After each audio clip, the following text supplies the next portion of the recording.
Gente, boa tarde. Eu sou Mariana, alguns já me conhecem, eu sou uma das fellows da Neuro, R4. Eu vou falar um pouquinho sobre os protocolos mais importantes da Neuro. Né? Aqui é uma aula voltada também para os técnicos da biomedicina, então também misturar tanto as imagens quanto só os protocolos mesmo.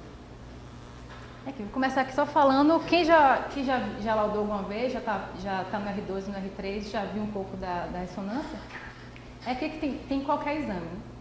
Que, geralmente a primeira sequência é um sagital T1, espinheco. Seguindo, todos os exames vão ter um axial flare e um T2. O SWI, que é a sequência de suscetibilidade magnética, é chamado também de gradiente ou T2 estrela, é a mesma coisa. Um T1 axial também. A difusão B1000.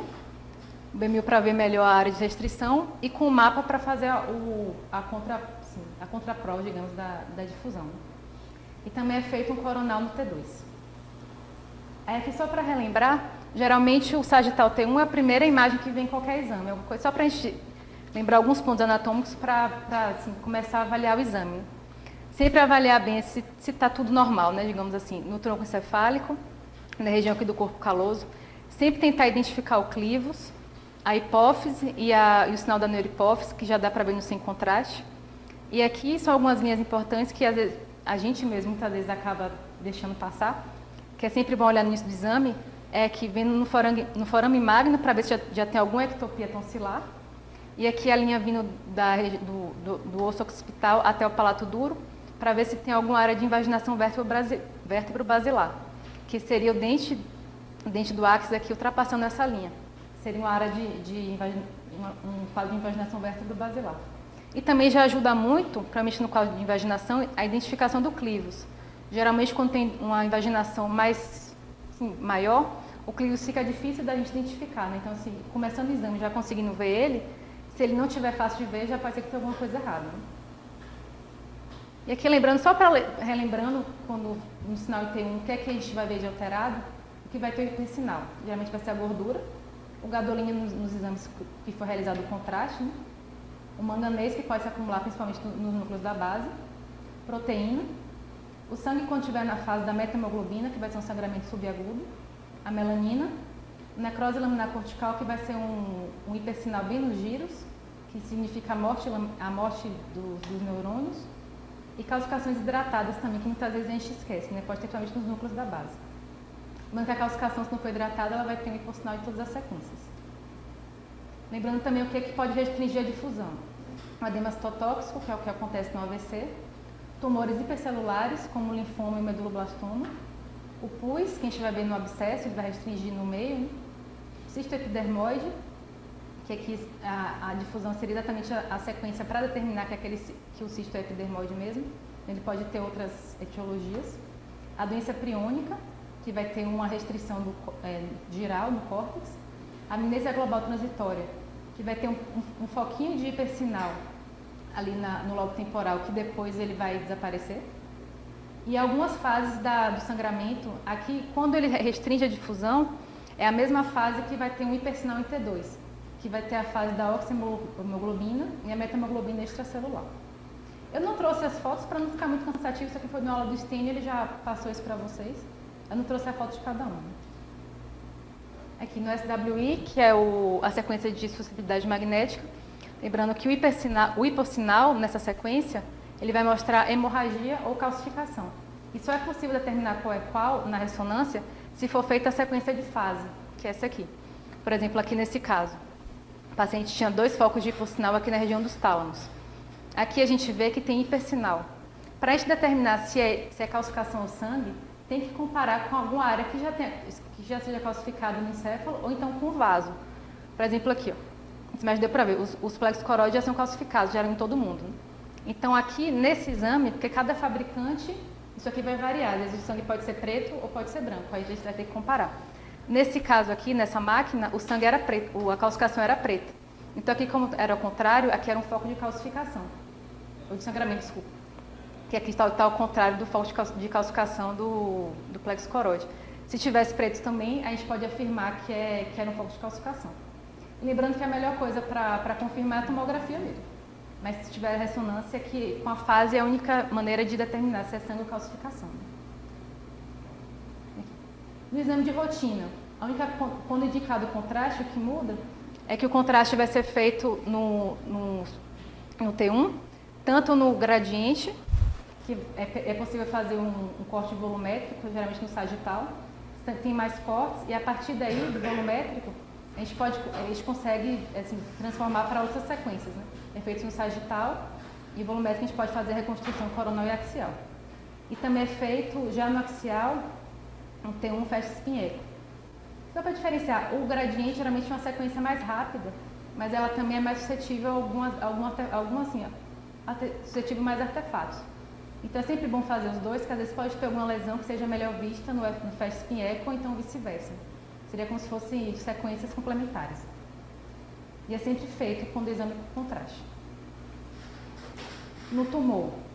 Também aqui, as primeiras sequências são iguais, tem em todos.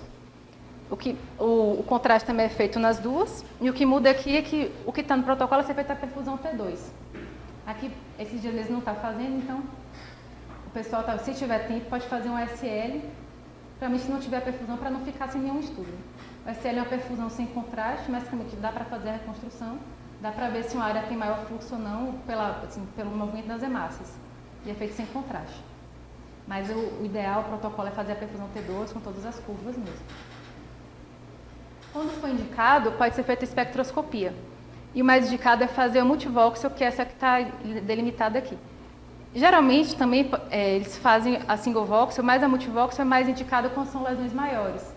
Que já dá para pegar, se tiver um tumor com muito edema, com muita área de necrose, ele já vai pegar toda a área aqui. Nos exames aqui da escola, cada quadradinho desse tem um número. Então está até explicando melhor como é que tá. Então dá para seguir cada quadradinho pelo número. Enfim, se aqui uma lesão menor pegou muita área de necrose, isso não vai ter muita informação. Então é sempre melhor fazer multivoxel, porque já pega tudo, principalmente uma área de edema, que dá para suspeitar se for um edema que já com infiltração tumoral é só um edema puro, a espectroscopia já vai ajudar. Eu também, quando fazer espectroscopia, sempre fugir de área de sangramento, área de osso também, que vai ter muito ruído no meio dos picos de cada um, que vai atrapalhar a análise. Né?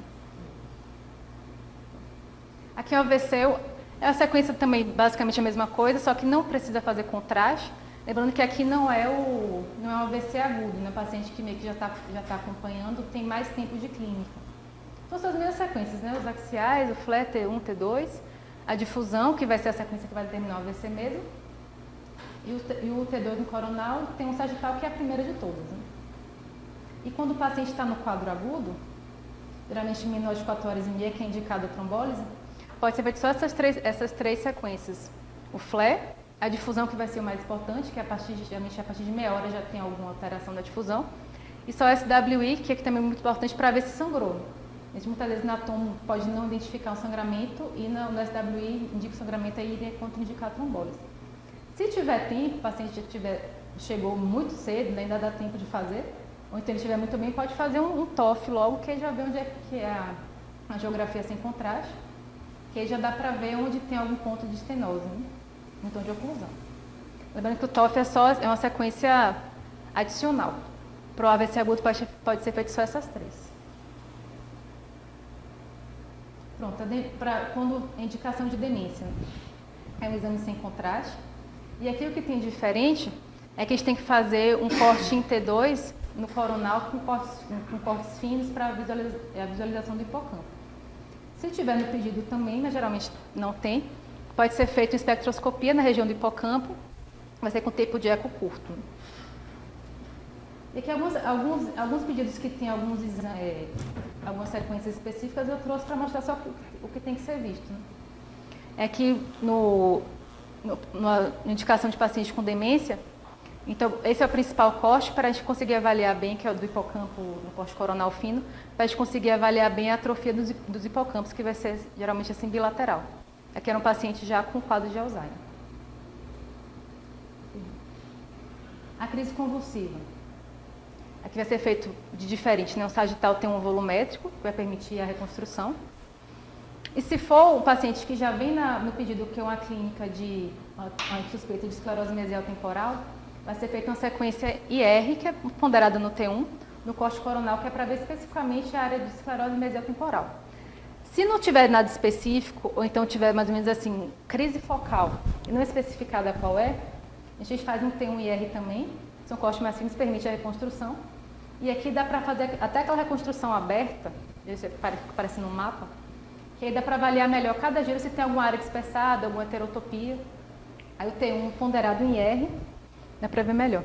Aqui é um T1, aqui é um paciente, não ficou tão bonito, aqui é um paciente que tinha esclerose mesial temporal, então essa sequência aqui é mais importante, que vai dar para ver aqui à esquerda, que o paciente vai ter uma atrofia do hipocampo, e nas outras sequências, que é o FLE e o T2, vão ser complementares que também tem alteração de sinal. Mas essa aqui é mais importante.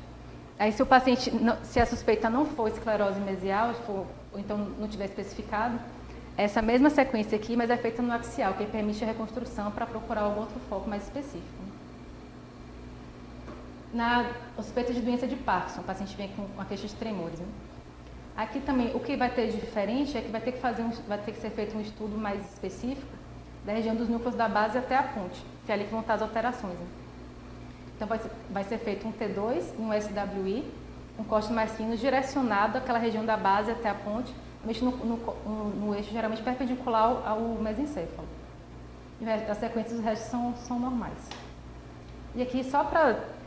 às vezes é muito difícil de ver, mas o que a gente procura principalmente no Parkinson é esse sinal aqui, que é a perda da cauda da andorinha, que é chamado na literatura.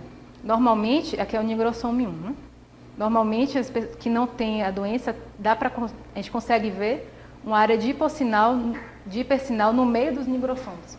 Quando o paciente tem a doença de Parkinson, a gente não consegue mais ver esse sinal da cauda da andorinha. Fica assim, não fica identificado. Mas aqui é um sinal mais sutil. Aqui na escola tem um protocolo específico, que é o Ernesto que faz, que geralmente, quando pede de Parkinson, faz esse protocolo. Quando o paciente tem tremores, faz o corte do núcleo da base até o mesencéfalo, mas não é fácil identificar essa estrutura aqui, a perda dessa estrutura, no caso. E quando o paciente tem outras indicações, que se chama Parkinson Plus, que são outras doenças como a paralisia supranuclear progressiva, atrofia de múltiplos sistemas, também vai ser estudado com mais detalhes essa região do núcleo da base até a ponte. Né? Também é um exame sem contraste, o resto das sequências são normais, as mesmas, né, do exame de rotina. Eu trouxe aqui só alguns achados para lembrar o que é mais importante de ver. Na paralisia supranuclear progressiva, o paciente vai ter uma atrofia mais acentuada aqui na região do mesencéfalo e vai abrir um pouco. Dá para ver também na região, no sagital, ele perde a convexidade do teto mesencefálico. Aqui na literatura chama-se do Morning Glory, que é uma flor que tem mais ou menos essa morfologia. E já se chama a atenção a atrofia do mesencéfalo em relação ao resto do encéfalo.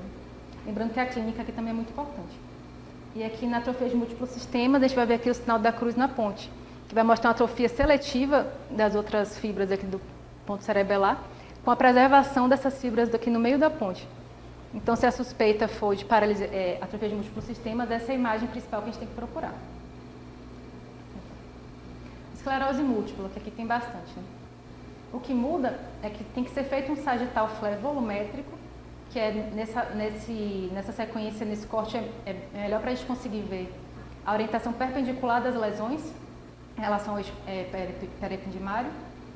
E principalmente é o T1, o pós e o pré-contraste nessa sequência aqui chamada T1-MTC, que é um T1 também, normal, só que a diferença é a seguinte, assim, grosseiramente falando. A substância branca que está normal, nesse T1-MTC, ela fica mais apagada. Então, se tiver alguma alteração que seja mais sutil, ela vai realçar mais. Então, a esclerose múltipla não é como um tumor que vai ter, às vezes, uma lesão tão visível. E principalmente no pós-contraste. Aqui, no T1-MTC, quando tem uma lesão que realça, ela é muito mais visível nessa sequência do que no T1 feito no teste spin-echo ou no gradiente. Então, tem que sempre ser feito. E ela também tem mais sensibilidade na lesão da esclerose lateral amniotrófica, que eu vou falar o seguinte. Então, são as principais indicações do T1-MTC, né? Que a esclerose múltipla tem que sempre fazer, o pré e o pós-contraste. Aqui a esclerose lateral amniotrófica. Também o que tem diferente vai ser da rotina, é que também tem que ser feita a sequência T1-MTC, que ela é mais sensível às alterações, né? Aí eu trouxe aqui um pouquinho o que a gente procura mais quando tem esse quadro de esclerose lateral amniotrófica. Na sequência SWI, ou de suscetibilidade, pode ter um acúmulo de ferro aqui nos sulcos, realmente nos sulcos perirrolânticos. Aqui não fica, acho que não fica tão fácil de ver, mas é que tem que estar um pouco mais com um hipersinal mais marcado. Geralmente pode ter esse acúmulo de ferro, e é sempre geral, não é que nem no caso de calcificação e hemorragia, que vão ser mais pontiformes. É sempre acompanhando os sulcos e os giros. E aqui que é a principal alteração, que vai ser o aumento de sinal. Aqui essa sequência aqui está no flare, mas seguindo o trato córtico-espinal. É que a gente vai tendo desde a cápsula interna, que foi botando ao contrário, a alteração de sinal vai subindo até a região do centro semioval lá em cima. Aqui é o mesmo paciente desse slide anterior. Então aqui, onde ele já tinha alteração de sinal e tinha o marcado hipossinal, é essa área aqui. Aqui eu só trouxe, que aquela imagem não era no TMTC, né? Mas que no caso de esclerose lateral amiotrófica, ele fica mais sensível no T1 do que no T2 e no FLE. E principalmente aqui na escola que tem um aparelho de 3 teslas, a gente tem que tomar cuidado que muitas vezes, na região do pedúnculo cerebelar, aqui perto também dos núcleos da base, vai ter um hipersinal que é normal.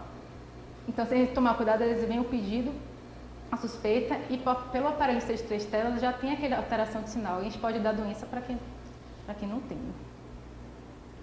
Aqui é suspeita de algum processo inflamatório.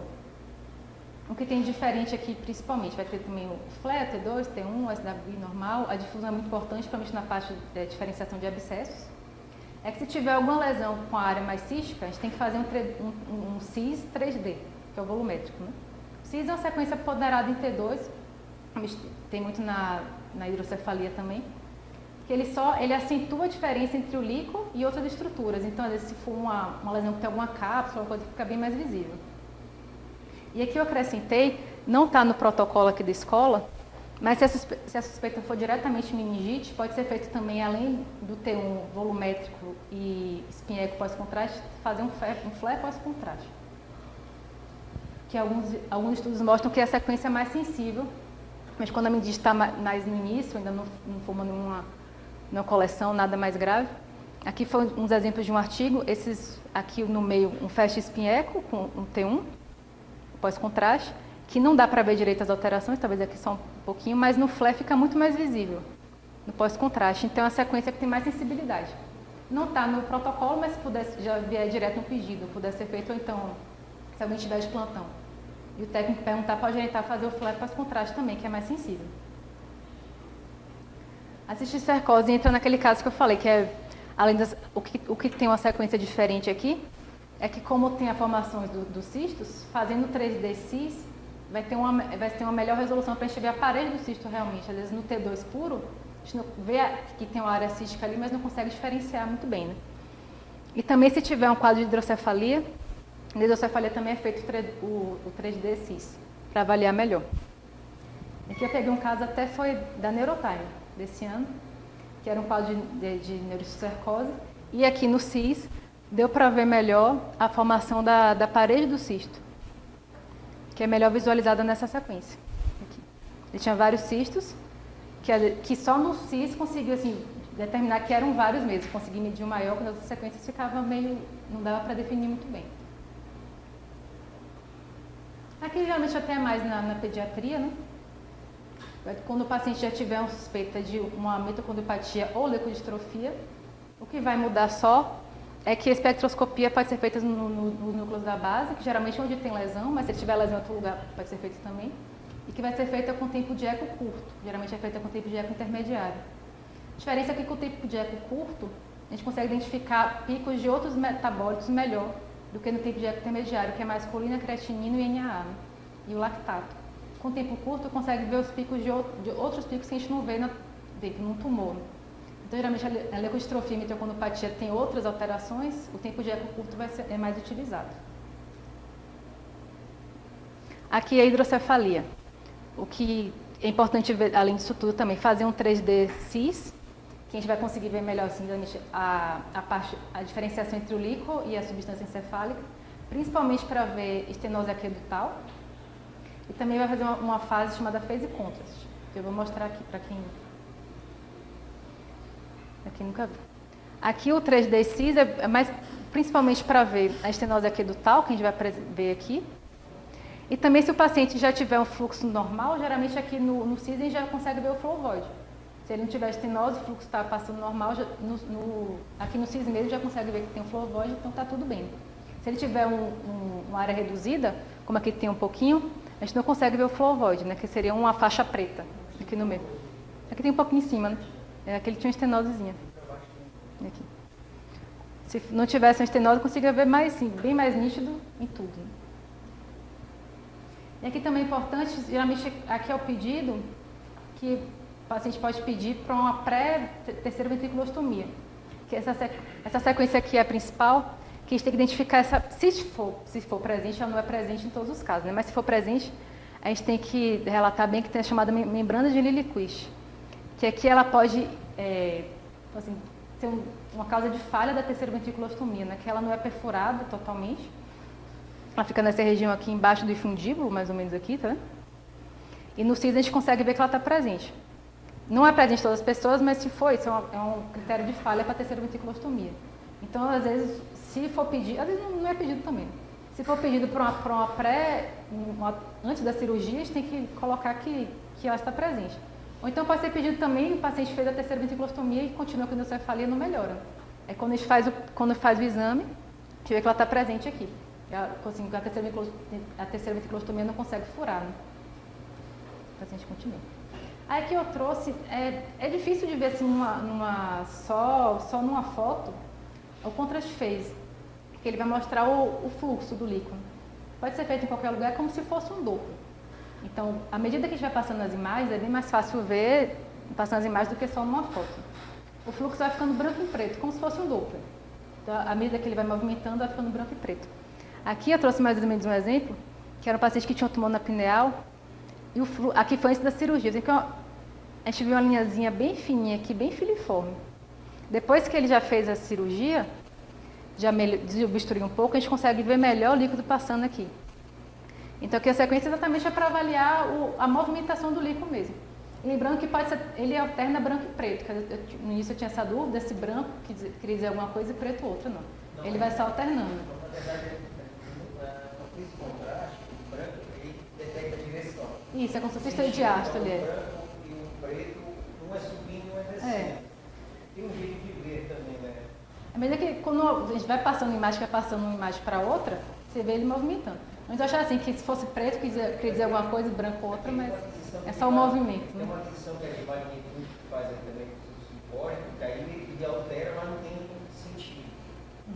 Só tem informação de movimento e não movimento, movimento e não movimento. E aí ele vai ter cima, baixo, cima, baixo, cima, baixo. Aqui na escola assim, ele mostra o que a gente falou, para cima e para baixo, né? Então branco e preto eles ficam alternando. E é feito também tanto no sagital e também no axial. A gente procura ver onde está o aqueduto.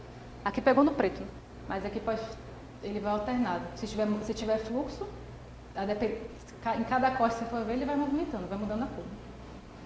Esse padrão transversal foi da famosa medida quantitativa também, quantitativa, né? Ele faz um processamento, você coloca um voxel ali e calcula a velocidade. Conta a velocidade mais ou menos. Mas acaba sendo no olho, né? Você olha, vê se tem um fluxo ali, já disse se tem um estenose ou não. Mas não olhou. E já está acabando. A célula túrcica é mais... Aqui para a suspeita de microadenoma, que é o mais importante, que tem que ser feito o contraste dinâmico. Se tiver algum microadenoma, ele vai realçar tardiamente. Né? Deixa eu ver primeiro o realce de toda a hipófise e depois vai ter alguma areazinha pequenininha ali que não vai realçar e ela vai realçando depois aos poucos, ao longo do contraste. E é sempre feito o dinâmico no coronal. Aqui se a suspeita for macroadenoma ou alguma outra alteração celular, ou então até do seio cavernoso, não é feito o contraste dinâmico, é feito só o pré e o pós, tanto no sagital quanto no coronal. E aqui não vai ter sentido, porque, por exemplo, se for um macroadenoma, ele já vai realçar logo de uma vez, não tem por que diferenciar ele da hipófise. Muitas vezes nem dá para ver mais a hipófise, se for algum tumor ou outro macroadenoma. Então não precisa fazer essa diferenciação com relação ao contraste. E aqui é uma sequência diferente que apenas quando tem essa indicação, a criança com déficit de crescimento. Se for qualquer outra coisa, puberdade precoce, qualquer outro problema, tem que ser feito o protocolo inteiro. Se a queixa foi somente essa, déficit de crescimento, pode ser feito só um T1 sagital volumétrico sem contraste. que a única coisa que a gente tem que ver é a neurohipófise aqui ectópica. E, geralmente a diminuição do volume da adenopófise. Então é só isso aqui que tem que ser identificado. Ela era para estar aqui embaixo, né, junto da adenopófise, ela tinha que ter as dimensões maiores. Identificou que ela está ectópica e a adenopófise está diminuída, já ajuda no diagnóstico. Não precisa fazer mais nada, nem outra sequência, nem contraste. Não acrescentar, é bom que o exame mais curtinho, né? Vou ter aqui só para terminar, botar um pouquinho também das colunas. Né? Na coluna vai ser feito sempre o sagital T1 e T2, T2 somente para ver a área do disco. Né? Um axial T2 vai ser feito em blocos, somente na lombar, acompanhando a curvatura, para a gente não perder o disco, as áreas de abaulamento.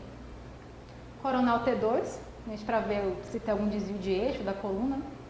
E o stick, lembrando que é um T2 com saturação, que é para ver principalmente se tem alguma lesão óssea, algum edema. Que no stick, se tiver edema, vai saturar o líquido, se tiver algum edema, ele vai brilhar. Né? Só lembrando aqui. Quando for a coluna torácica, que seria mais para na hora de aquisição do exame, fazer um FOV maior, contando a cervical, só para fazer a contagem das vértebras certas. Então, a gente pode ter uma vértebra anormal, não precisa ser a torácica, que a gente não tem muito parâmetro, não saber direito qual nível, tem na cervical já ajuda, né? Para a gente identificar qual nível que vai ter a lesão. Na coluna cervical, o que tem de diferente é que no T2 geralmente é feito um gradiente também. Gradiente é sequência de suscetibilidade, é T2 estrela, tudo.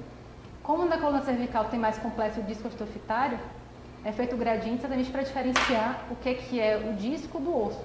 Então o osso vai ficar preto, dá para diferenciar se é só um abaulamento, uma protrusão, ou então o complexo disco osteofitário, se tiver também um marcado em posição do gradiente no T2. Aqui só para terminar, que vale para qualquer segmento da coluna. Se tiver suspeita de qualquer lesão expansiva, uma lesãozinha melinizante, muitas vezes não é expansiva, mas é uma lesãozinha nodular, tomou alguma infecção, tem que ser feito o contraste, geralmente é feito no IXI, no T1, não, desculpa, faz T1 pré e T1 com saturação, com contraste. E lembrando que se o paciente já for operado e tem artrodese, é feito um T1 pré e pós, só que no pós não faz com saturação, porque pode aumentar os artefatos. E sempre em caso de suspeita de isquemia, realizar a difusão, que dá para ser feita na coluna também. Muitas vezes não fica tão bonito de ver, mas dá para fazer. E era isso, gente.